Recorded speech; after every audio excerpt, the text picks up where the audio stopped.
बहू, तुम बहुत ही बेहया बेशर्म हो। बिल्कुल लाज शर्म नहीं, सब घोल कर पी गई हो। ससुर जेठ के सामने ना सर पर पल्लू रखती हो, ना ही ढंग से चलती हो। इतना तेज चाल है तुम्हारी, लगता है कहीं दौड़ प्रतियोगिता में भाग लेने जाना है तुम्हें।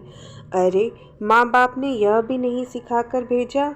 क्या बेहद कड़े शब्दोच्चारण से तंज कसते हुए सुनंदा अपनी बड़ी बहू रूपा से कह रही थी।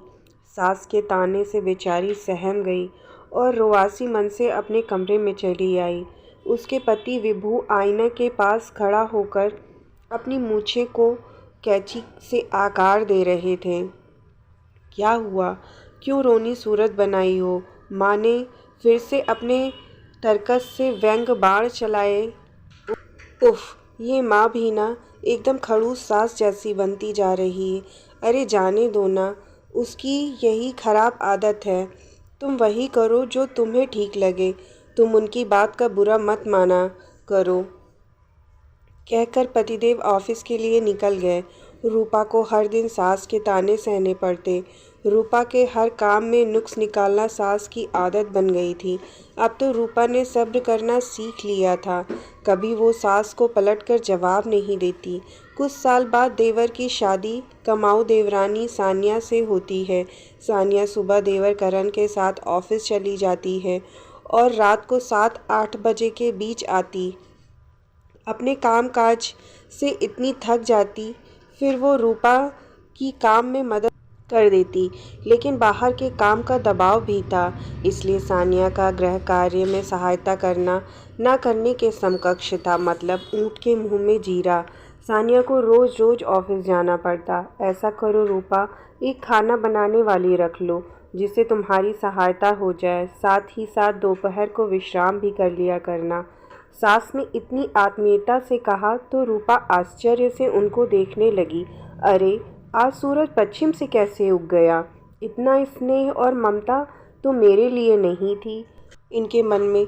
लेकिन मम्मी जी खाना बनाने वाली 6-7 हज़ार लेगी, आप दीजिएगा ना।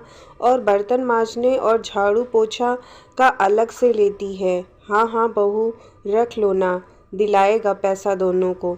रूपा को सास के बदले स्वभाव पर संदेह हो रहा था कि किच किच करने वाली ये औरत अचानक से कैसे बदल गई और आज रूपा पर इतना प्यार कैसे? हर वक्त ताने देने वाली सास अचानक इतना बदल कैसे गई?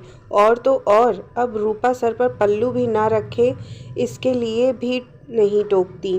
विश्वास नहीं हो रहा। खैर मुझे क्या। रूपा सर झटक कर अपने काम में लग गई। एक दिन रूपा को पता चल गया कि देवर बोले हैं अपनी माँ को कि खाना बनाने के लिए एक आदमी रख लो। सानिया से घर का काम नहीं होगा। 1 लाख कमाती है, खाना बनाने वाली का पेमेंट कर दिया करेगी और तुम सबके दवा का खर्च भी देगी और पूरे राशन का भी देगी। और माँ, तुम सानिया के पहनावे पर रोक टोक मत करना। वो बड़ी भाभी नहीं है कि तुम्हारी जली कटी सुने, समझी ना। वो आज की लड़की है और हमसे ज़्यादा कमाती है। अगर उसे कुछ कहा तो आगे से जवाब देगी या आपको कुछ कहेगी तो आप खुद उसकी ज़िम्मेदार होंगी।